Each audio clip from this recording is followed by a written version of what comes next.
While it's easily forgotten in the heat of a wheel-to-wheel battle or stunning pole position lap, the performance of a Formula One car and the ability for it to even run is largely down to the many, many invisible air particles floating around us.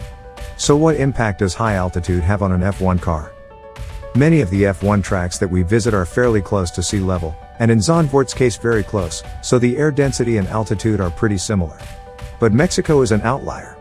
It has the highest altitude of any circuit and by quite some margin, situated 2,285 meters above sea level, 5 times the height of the Petronas Twin Towers in Kuala Lumpur. And that change in altitude has a surprisingly large effect on many elements of an F1 car, changing how it performs and operates. How does Mexico's altitude level compare to other F1 locations?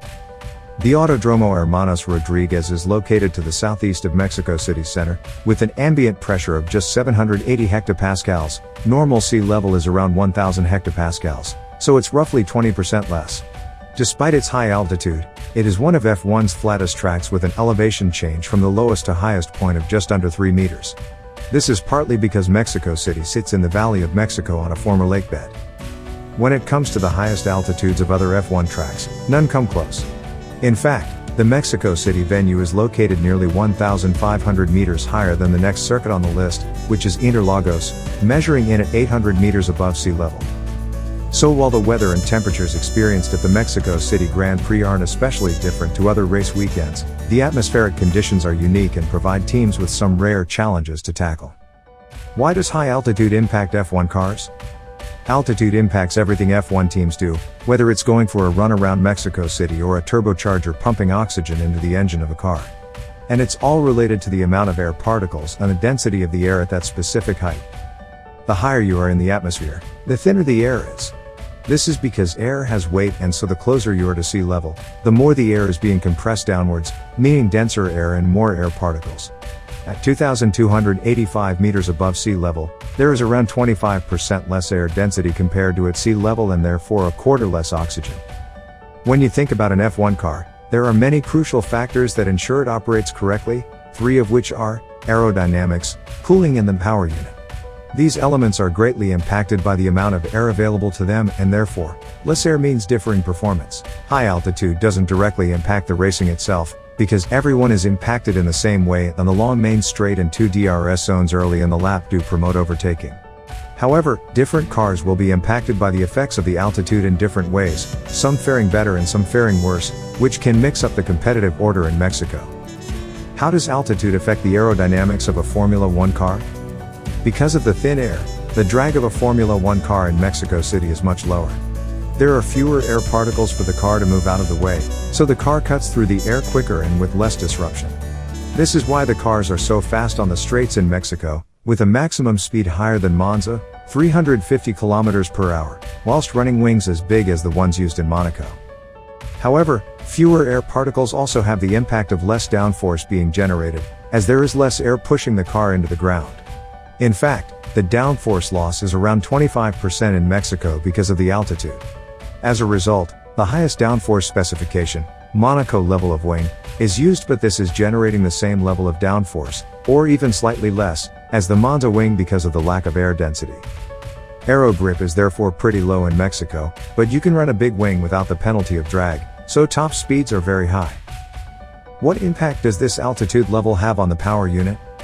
If we were talking about naturally aspirated engines, the performance difference at a high-altitude track would be much higher, as it relies on oxygen being drawn into the engine to complete the combustion process. This would produce a 25% performance loss, but on the modern-day F1 power units this is avoided thanks to the turbocharger.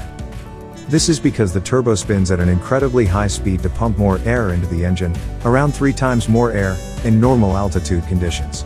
More air means you can pump in more fuel and therefore generate more power. In Mexico, the turbo has to work harder to compensate for the lower air density, and it does this by spinning at a higher speed, in its attempt to make up some of the performance loss. However, it can't make all of the performance difference up. Working the turbo 20% harder just isn't possible. There isn't the margin left, because they are designed and built for normal race conditions, not the unique ambient pressure of the Autodromo Hermanos Rodriguez. So, there is still a sizable reduction in power unit output, but the lower drag helps make up for that and propel the cars to these incredible maximum speeds on the Mexico City tracks along Main Street.